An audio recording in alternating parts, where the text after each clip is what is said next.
Tasavvur qilib ko'ring. Sizda faqat 50 ming so'm bor va 2 soat ichida uni ko'paytirishingiz kerak. Nima ishlar qila olish mumkin va pulni qanchagacha chiqarsa bo'ladi deb o'ylaysiz? Tina Selekning talabalari esa $5 ni 2 soat ichida $670 olib chiqishadi. Qanday qilib deysizmi? Keling, avval Tina Selek o'zi kim va uning mana bu kitobi haqida gaplashamiz. Video so'ngida bu savolning javobini o'zingiz topishingizga aminman. Videoni boshlashdan oldin o'zbek tilida kitoblar haqida sifatli videolar davomli bo'lishida yordam berishingizni so'ramoqchiman. Buning uchun videoga like bosishingiz, kanalimga obuna bo'lishingiz va izoh yozishingiz kifoya. Bu amallarni YouTube algoritmi yaxshi ko'radi va videoni ko'proq odamga ko'rsatadi. Tushunganingiz va qo'llab-quvvatlaganingiz uchun rahmat. Stanford universiteti professori Tina Selekning 20 yoshimgacha nega bu haqida aytishmagan kitobi yaqinda o'zbek tilida nashr etildi. Kitob muqovasida dunyoda o'z o'rningizni topish uchun tezkor qo'llanma deb yozilgan.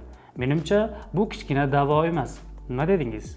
Tina Selek o'quvchining dunyoqarashini boshqa o'zanga burib yuboradigan, imkoniyatlarga yangicha nazar bilan qarashni o'rgatadigan kitob taqdim etgan deya olaman. Aslida kitobda muallif o'zining talabalariga bergan topshiriqlari, ularga bo'lgan ishonchi va natijada yuzaga kelgan kutilmagan katta ixtirolar haqida so'zlaydi. Muallif shunday savollarni o'rtaga tashlaydiki, bizdagi resurs yetishmovchiligi bahonasini yo'qqa chiqaradi. Aslida eng katta resurs bu ijodkorlik va yangicha fikrlash qobiliyatidir deydi u. Keling, endi kitobning asosiy g'oyalari haqida gaplashamiz. Birinchisi, qoidalarga bo'ysunmaslik. Muallif o'quvchini mavjud qoidalarni savol ostiga olishga undaydi. U talabalarni hech qanday qoidalar yo'q deya o'ylashga chorlaydi. Bu ularga ko'proq fikrlash, biz o'rganib qolgan qulay hududdan boshqalar yurgan yo'ldan chiqish imkoniyatini beradi. Ikkinchisi, tavakkal qilish. Kitobda takror keladigan mavzu muvaffaqiyatning tavakkal bilan chambarchas bog'liqligi haqida. Muallif muvaffaqiyatli tadbirkorlar, olimlar va talabalar misolida muammoni qanday qilib kuchli tomonga aylantirish mumkinligini ko'rsatadi. Uchinchisi, o'z yo'lingni o'zing yarat.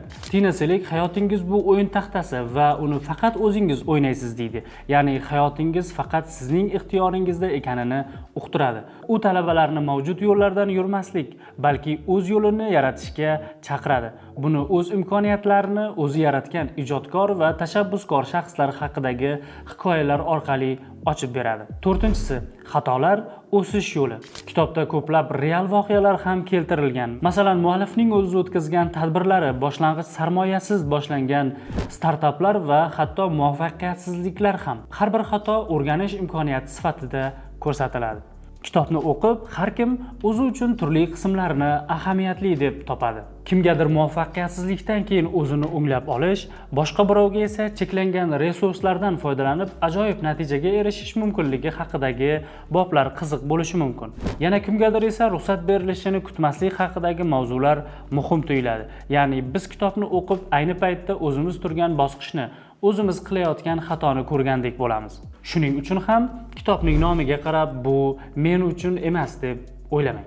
Bu kitobni istalgan yoshda va istalgan davrda sizga yordami tegishi mumkin deb bemalol ayta olaman. Masalan, yoshlarga an'anaviy fikrlashdan voz kechish, yangicha va o'ziga xos qarorlar qabul qilishni o'rgatadi va bugun shunday yashashga shunchaki majburmiz. Ustozlar, ota-onalar yoki rahbarlar uchun esa yosh avlodga qanday erkinlik berish kerakligini ko'rsatadi. Va har qanday yoshdagi o'quvchiga o'z hayotini qayta qurish, o'ziga yangi nazar bilan qarash imkonini beradi. Kitobni o'qiganda hayotingizdagi biror to'siqqa, qiyinchilikka yoki g'oyasizlikka boshqa ko'z bilan qaraysiz. Ehtimol sizga 50 ming so'm yoki $5 ham kerak emas. Sizda vaqt bor, fikr bor va bu kitob sizga ushbu fikrni daromadga yoki o'zingiz kutgan natijaga aylantirish yo'lini ko'rsatadi. Yuqorida aytganimdek, kitobda real voqealar, juda ko'p tajribalar keltirilgan. Ularni o'zingiz o'qib ko'ring. O'zingizni va hozir ketayotgan yo'lingizni taqqoslang. Bir burchakda esa keyingi videolarda ko'rishguncha.